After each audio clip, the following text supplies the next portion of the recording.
So recently I did a survey on my channel and I gotta tell you, kind of hurt my heart a little bit. I did a steak survey asking you what your favorite steak was. Over 800 people answered and 64% of you said ribeye. The next one I think was 17% and it was filet mignon. Then it was New York strip at like 12% and then picanha at 6%. So clearly not enough people have tried picanha, but that's not what bothered me. I am a diehard New York strip guy. So I was really surprised to see just how high and how low the ribeye was versus the New York strip. I mean, yes, ribeye is definitely more tender, but in my opinion, which might not be right, New York strip has a little bit more flavor. So that's why I've always gone to them. So with that being said, I was like, all right, the crowd has spoken. So today we're doing a video on how to do the perfect ribeye on the Yoder YS640S. Let's get into it. What's up, barbecue fans? My name is Jake, and over the last 4 years, I've crammed in over 300 cooks on my Yoder YS640S. Most of that is here on YouTube.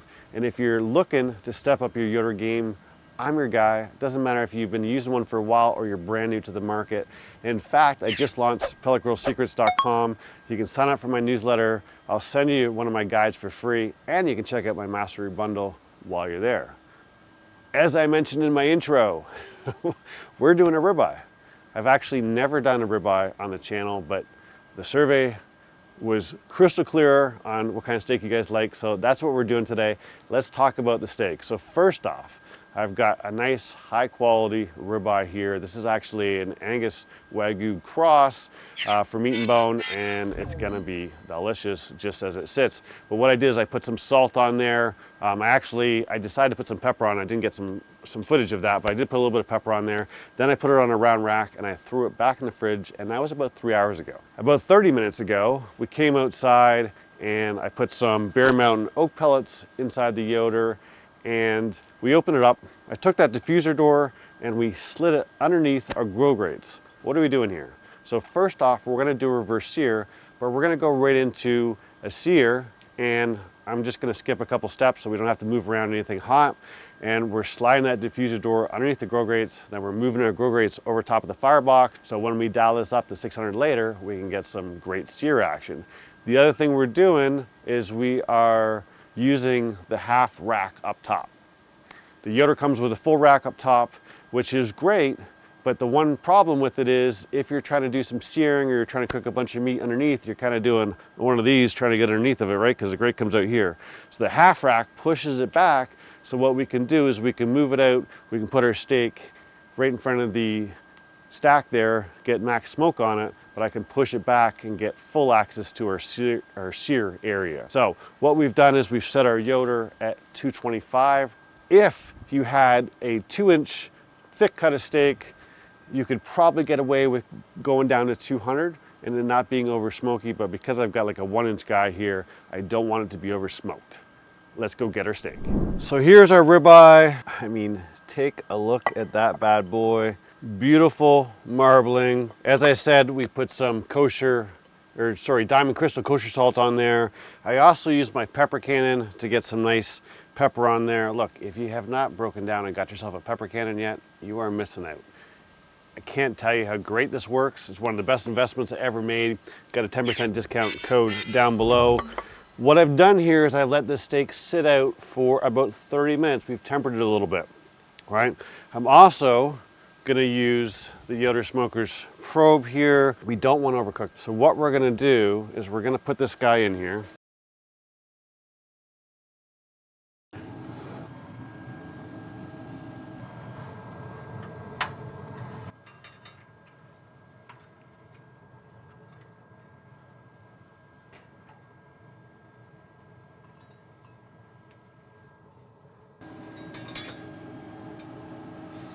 What I'm gonna do here is I don't want this going in the fat cap, right? So we want it in the middle. So we're gonna go in about that far. And I can feel it right there, okay? So what we're gonna do here is we don't want to overcook our steak, and we want to give lots of carryover for our sear. As I mentioned, we're gonna dial this thing up to 600, so we're gonna sear the heck out of it. So what we're gonna do here is we are actually going to set a little bit of a warning here on our Yoder. We're gonna go to our pit probe here. I'm gonna set the max temperature here to 95 degrees. All right, so what's gonna happen there is now at 95 degrees, it's gonna give me an alert and let me know.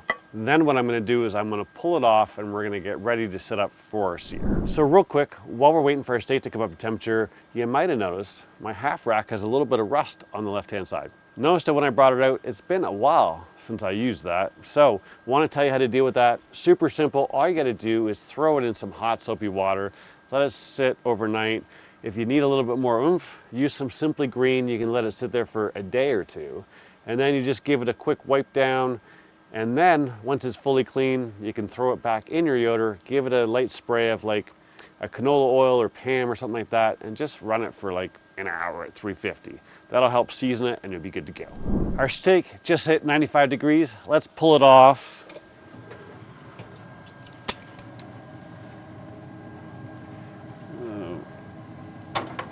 Go.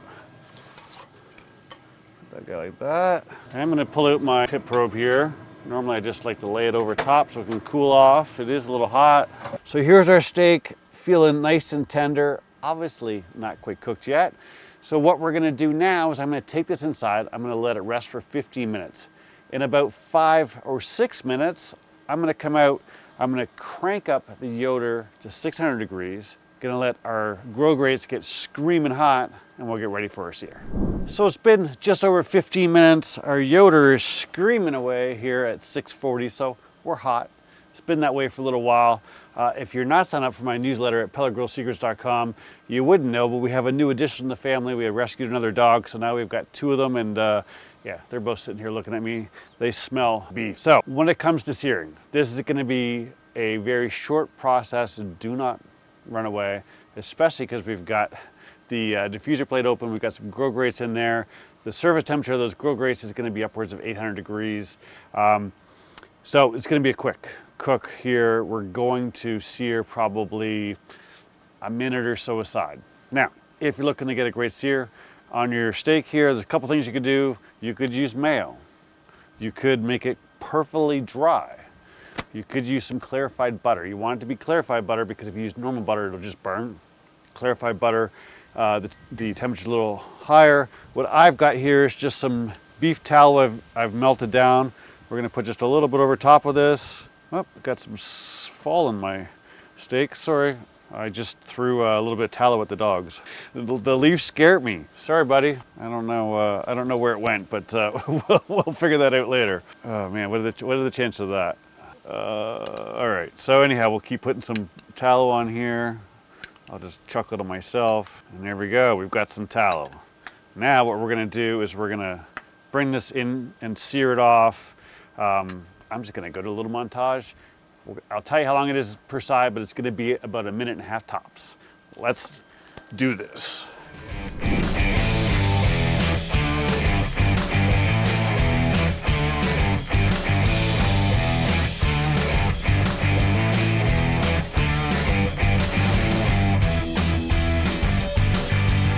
All right, so in 3 minutes and 10 seconds, we've got our steak done. We've got a beautiful crust on that side. Looking good on that side as well. I temp this at 128, okay? My end goal is about 134-ish, 135. I went a little bit higher than I wanted to, but I want to make sure I got a nice crust on both sides. So the important thing here is we've got to let this rest again because we hit upwards of 650. So all of a sudden the meat tightens up, and now what we want to do is we want to let it relax, let the juices redistribute for about 10 minutes. It's been 10 minutes. Let's have a look and see how we did. Give you a look at both sides here. I mean, it's looking good. One's a little bit more caramelized, got a nicer sear than the other side, but I didn't want to completely overcook it if we tried to worry about our crust so much. So the back side's looking really good, and front side's not too bad. At the end of the day, I know it's going to taste pretty damn good. So let's cut into this guy, let it rest for 10 minutes. And we're right in the middle of the sun, so I don't know how well it's going to come across on camera. Now, before you give me shit and say it's overcooked, I don't like a rare steak. I like my steak medium. This is about 134, 135, somewhere in there. I did temp it about 5 minutes ago, and it hit 133. Just to give you an idea. Got a nice pink lime, not too much gray. So to me, we've got a good looking steak. Let's give this bad boy a try.